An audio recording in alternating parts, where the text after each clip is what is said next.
É uma satisfação poder ocupar aqui essa tribuna numa pauta que é fundamental.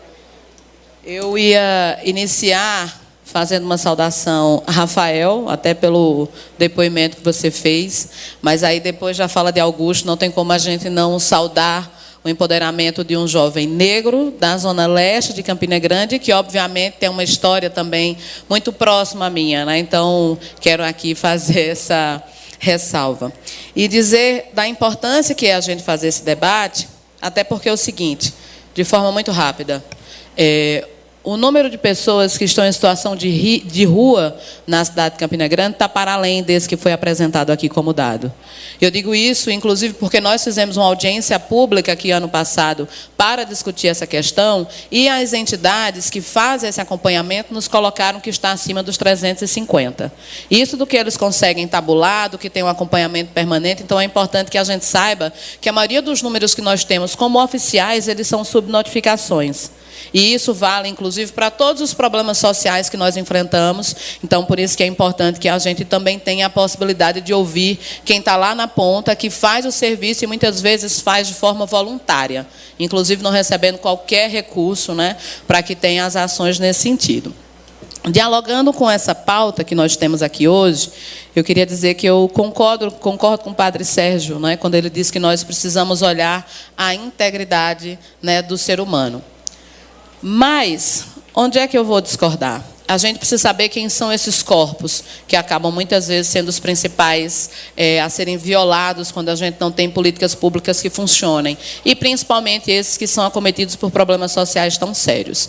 E aí a gente não pode não colocar aqui o aspecto de gênero, trazendo o lugar que as mulheres ocupam nessa questão do enfrentamento às drogas. Eu não gosto da palavra combate, muito embora se seja o mais usual, mas no enfrentamento a isso nós temos uma presença massiva de mulheres nessa questão do cuidado. Geralmente são as mães que estão na rua atrás de seus filhos em situação de drogadição, são as mulheres que estão nas instituições como psicólogas, como assistentes sociais, como cuidadoras, que estão ali na ponta tendo esse impacto direto, e também são as mulheres que infelizmente estão num número crescente de usuárias. Então, a gente precisa também ter esse olhar voltado para esse aspecto de gênero.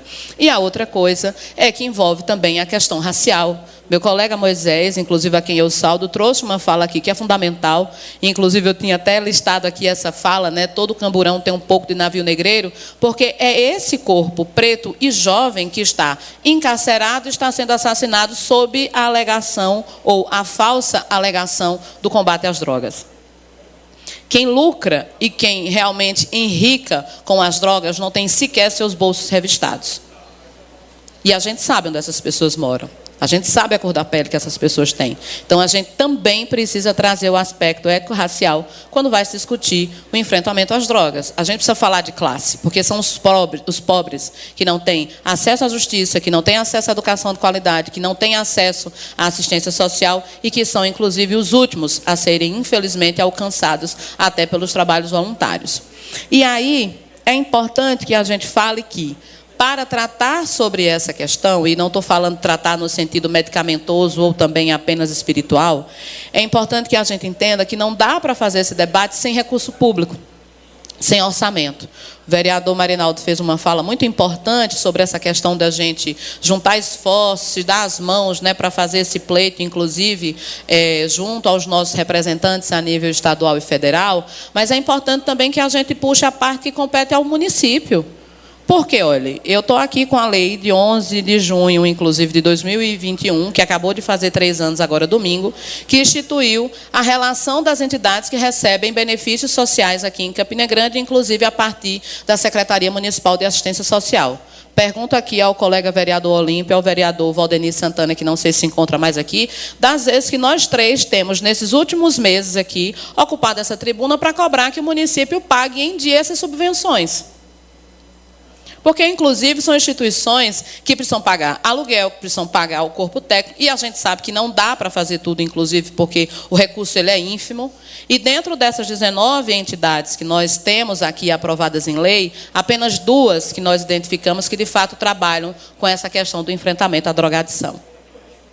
Então, a gente precisa falar de planejamento, sim, do orçamento municipal. A gente precisa falar de vontade política, e eu não estou falando de política partidária, eu estou falando de vontade política no sentido do entendimento do que é planejar o orçamento da cidade de Campina Grande, para que, de fato, a gente tenha um enfrentamento de mazelas que estão aqui, que são históricas, a gente sabe, não está colocando na conta de nenhuma gestão, mas a gente tem que falar dessa que a gente ocupa, inclusive para que, na condição de vereadores e vereadoras, a gente tenha a condição de fazer a fiscalização devida.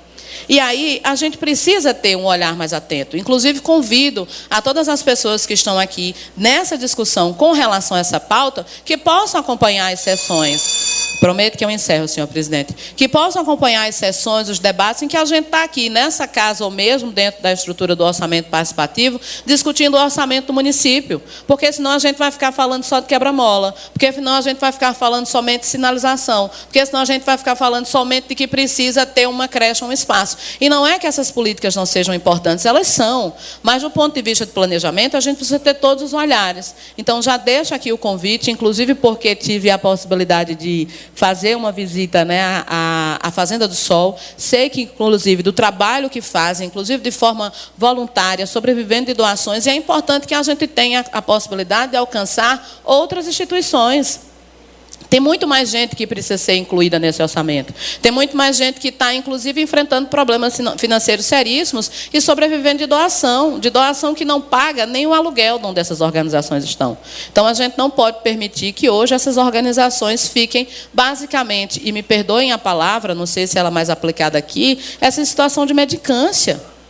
Porque são pessoas sérias, comprometidas, que muitas vezes vêm de uma relação familiar que lhe levou a estar nesse lugar de enfrentamento e também de ajudar e acolher pessoas que passam por situações como essa. E, para encerrar, no pouquinho de tempo que eu tenho aqui, eu queria deixar, não sei se a câmera pega aqui direitinho, esse livro como referência de um colega, companheiro nosso de João Pessoa, que veio em Campina Grande esses dias lançar esse livro, Não é a Droga, Sou Eu, de Eziel Inocêncio. Ele partilha aqui um pouco dessa experiência, desse olhar de quem entrou e saiu várias vezes de instituições, né, que, como ele mesmo coloca aqui, reconhece o lugar de privilégio, porque, inclusive, para que ele tivesse acesso a essa internação, o seu plano de saúde cobriu, né? Então, a gente sabe que não é a realidade de 90% ou mais das pessoas que estão nesses lugares, inclusive, mas é importante que a gente tenha também esse olhar de uma pessoa que está sempre indo e voltando, até para que a gente entenda o que é que passa na cabeça dessas pessoas, porque muitas vezes a gente tende a criminalizá-los. E é essa, inclusive, muitas vezes até a forma como as políticas públicas enfrentam ou acompanham esses sujeitos. Então, é importante aqui que a gente crie esse grande pacto, né, de solidariedade, obviamente, mas, acima de tudo, dessa luta coletiva, como foi colocada pelo nosso presidente Marinaldo Cardoso, na busca de orçamento, para que, de fato, a gente tenha condições reais, e aí eu acho que responde a pergunta do padre Sérgio, de intervir, né, e intervir de forma qualitativa nessa questão que é tão forte aqui na cidade de Campina Grande. Muito obrigada.